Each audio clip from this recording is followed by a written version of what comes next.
Hello students, paramedical anatomy की class में आपका स्वागत है। आज अपन डाइजेस्टिव सिस्टम का जो नेक्स्ट टॉपिक है वो लेके आए हैं। तो आज अपन पढ़ेंगे nerve supply to stomach.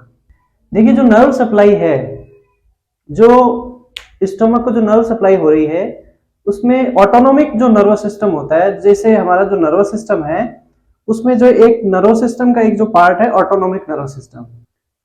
Autonomic जो नर्वस सिस्टम होता है वो हमारी बॉडी के अंदर जितने भी इनवॉलंटरी एक्शंस जितने भी होते हैं उसको कंट्रोल करने का काम करता है।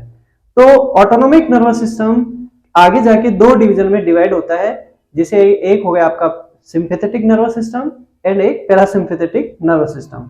तो जो सिंपैथेटिक और पैरासिम्पैथेटिक जो आपके नर्व सप्लाई है उसका अपन आज स्टोमक में पढ़ेंगे कि एक तो सिंपैथेटिक नर्व सप्लाई होगी और एक पैरासिम्पैथेटिक होगी। तो सबसे पहले अपन बात करेंगे सिंपैथेटिक नर्व। तो अपन ये कह सकते हैं कि स्टोमक को जो नर्व सप्लाई है वो सिंपैथेटिक और पैरासिम्पैथेटिक दोनों के जरिए मिलती है। और हमें यहाँ पे एक सबसे बड़ी ध्यान देने वाली बात यह है कि सिंपैथेटिक नर्व और पैरासिम्पैथेटिक नर्व जो इनकी जो सप्लाई होती है वो इनका जो दोनों का जो एक्शन है वो एक दूसरे के अपोजिट वर्क करता है। जैसे एक किसी चीज को बढ़ाएगा तो एक घटाएगा। जैसे हमारा ब्लड प्रेशर इंक्रीज होगा, बहुत ज्यादा इंक्रीज हो जाता है तो उसको वापस नॉर्मल लेके आना, तो वो अपोजिट वर्क हो गया।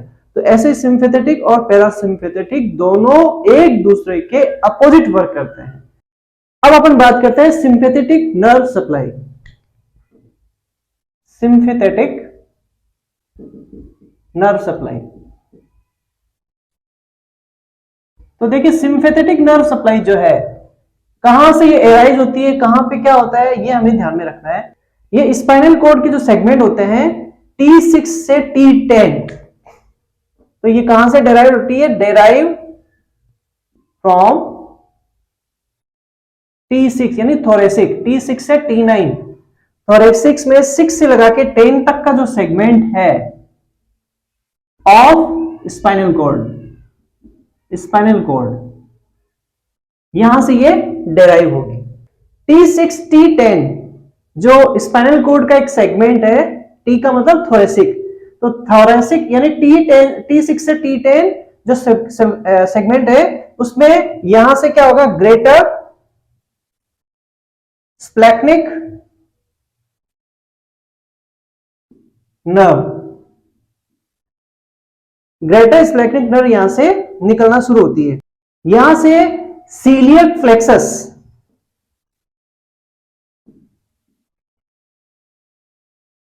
और सीलियक फ्लेक्सस से हेपेटिक फ्लेक्सस,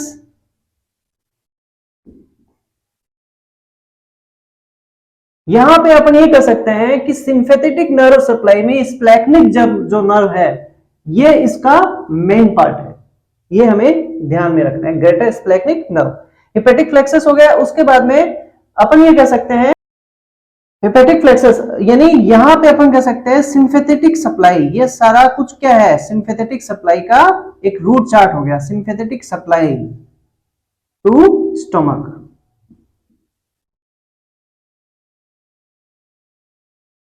तो इस तरह से सिंपैथेटिक नर्व सप्लाई का हो गया। अब अपन सिंपैथेटिक नर्व सप्लाई पढ़ने के बाद में बात करते हैं पैरासिम्पैथेटिक नर्व सप्लाई की। देखिए, पैरासिम्पैथेटिक नर्व सप्लाई जो है ये हमारी वेगस नर्व से डेराइव होती है, ये हमें ध्यान रखना है। वेगस नर्व बहुत ही इंपॉर्टेंट पैरासिम्पैथेटिक नर्व है, और वेगस नर्व की जो सप्लाई है ये हमारे पूरे जीआईटी ट्रैक्ट को सप्लाई करते हैं, पूरे जीआईटी ट्रैक्ट को कवर करता है, यानी इसोफेगस से लगा के इंटेस्टाइन तक। ये एक बहुत ही इंपॉर्टेंट क्वेश्चन है कि वेगस नर्व का अपन ये कह सकते हैं कि एक्सटेंशन कहां से, यानी पूरा जीआईटी ट्रैक्ट है, इसोफेगस से लगा के इंटेस्टाइन तक ये पूरे कवर करती है। या अपन यहाँ पे बात कर सकते हैं कि जीआईटी ट्रैक्ट मतलब डाइजेशन से संबंधित जो भी चीजें होगी वो उसको कंट्रोल करने वाला कौन होगा, वेगस नर्व होगा। यानी अपने गैस्ट्रिक एसिड यानी HCl का सिक्रेशन या गैस्ट्रिक जूस का जो सिक्रेशन है उसका भी कंट्रोल वेगस नर्व करता है। अगर वेगस नर्व किसी वजह से इंजर्ड हो जाती है या अपन कह सकते हैं इसको काट दे तो हमें भूख लगने का एहसास नहीं होगा, क्योंकि उसकी वजह से गैस्ट्रिक जूस का जो सिक्रेशन है वो नहीं हो पाएगा। पैरासिम्पैथेटिक नर्व सप्लाई में सबसे इंपॉर्टेंट चीज है वेगस नर्व। तो इसको अपन कह सकते हैं डेराइव्ड फ्रॉम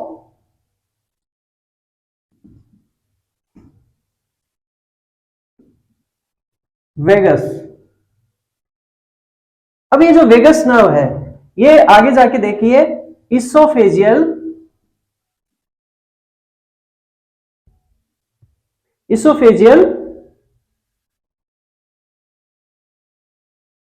ये जो वेगस नर्व है ये आगे जाके देखिए इसोफेजियल प्लेक्सस एंड इसोफेजियल से आगे क्या होगा गैस्ट्रिक नर्व की सप्लाई होगी। और ये जो गैस्ट्रिक नर्व है आगे जाके दो पार्ट में डिवाइड होगी, हमारा जो स्टोमक है उसको कवर करेगी पोस्टीरियरली और एंटीरियरली। ये गैस्ट्रिक नर्व जो है स्टोमक में जाके पोस्टीरियर और एंटीरियर दोनों पोर्शन को कवर करेगी। तो अपन यहां पे लिख सकते हैं कि एंटीरियर गैस्ट्रिक नर्व, दूसरा हो गया पोस्टीरियर गैस्ट्रिक नर्व। अब देखिए गैस्ट्रिक नर्व जो है इसको अपन ने दो पार्ट में डिवाइड किया, anterior gastric and posterior gastric. जो एंटीरियर गैस्ट्रिक है इसकी यहां पे आप देखिए जो एंटीरियर गैस्ट्रिक है ये आपका स्टोमक हो गया, स्टोमक का कंप्लीट पोर्शन स्ट्रक्चर कह सकते हैं, जिसमें एंटीरियर गैस्ट्रिक जो नर्व है इसकी सप्लाई यहां पे देखिए एंटीरियर गैस्ट्रिक नर्व से एंटीरियर पोर्शन में छोटी छोटी यहाँ पे ब्रांचेस निकल रही है ये अंदर की तरफ आगे वाले पोर्शन के लिए। तो ये हो गया आपका गैस्ट्रिक ब्रांचेस जो एंटीरियर पोर्शन को नर्व सप्लाई जो कर रहा है, जो नर्व सेंसेशन होगी वो इसके द्वारा होगी, तो वो होगी गैस्ट्रिक ब्रांचेस। उसके बाद में यहाँ पे देखिए पाइलोरिक ब्रांच एक अलग से ब्रांच निकल रही है जो हमारे पाइलोरस पार्ट को कवर कर रही है। तो ये हो गया anterior nerve of letter jet, इसके नाम से भी इसको जाना जाता है, जो हमारे पाइलोरस जो पार्ट है उसको कवर करती है।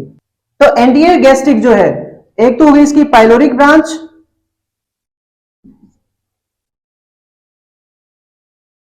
और दूसरी होगी आपकी गैस्ट्रिक ब्रांच।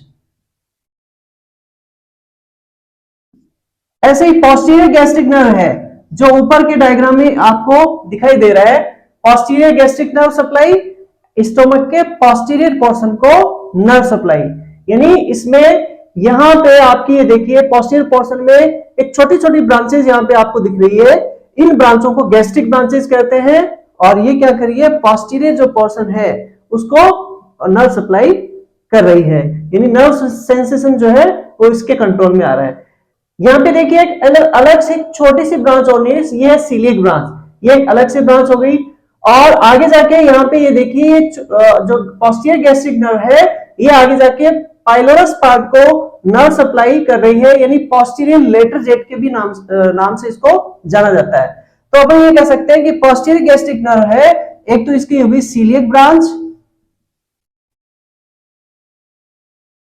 और एक होगी इसके गैस्ट्रिक ब्रांचेस।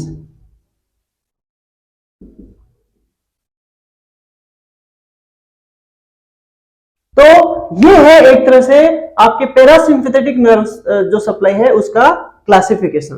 अब सबसे इंपॉर्टेंट यानी एग्जाम में जो हमें क्या क्वेश्चन पूछा जाएगा कि पैरासिम्पैथेटिक और सिंपैथेटिक जो नर्व सप्लाई है उन दोनों का हमारे स्टोमक में क्या रोल है, तो अपन वो डिफरेंस दोनों में डिफरेंस करके समझने की कोशिश करेंगे।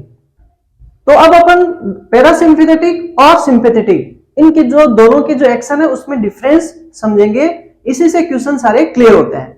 तो यहां पे देखिए मैं यहां पे लिख रहा हूं सिंपैथेटिक और एक तरफ अपन लिख रहे हैं पैरासिम्पैथेटिक।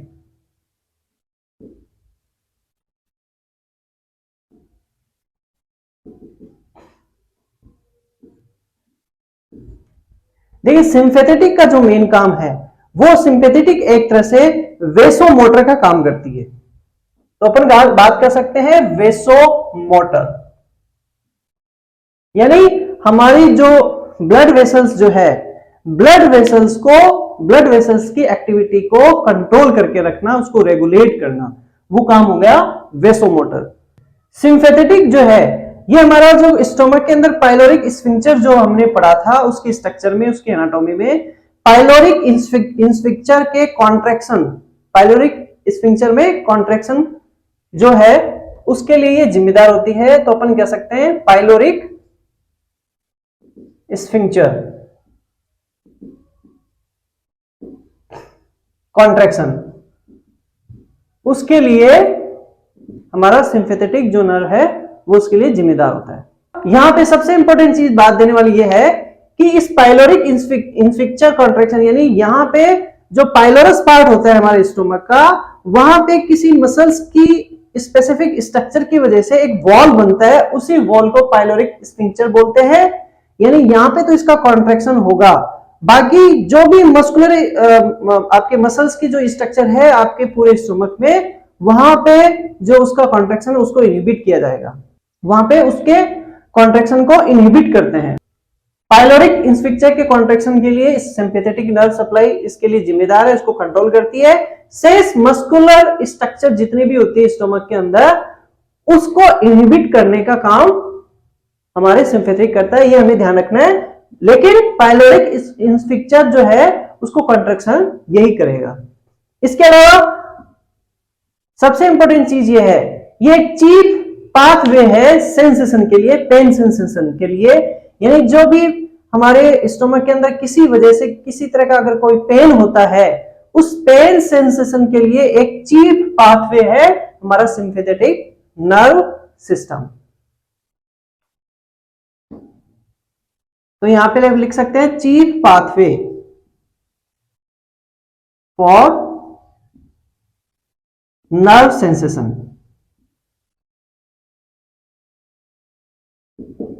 अब अपन बात करते हैं पैरासिम्पैथेटिक। जैसे मैंने पहले बताया था इसका जस्ट अपोजिट।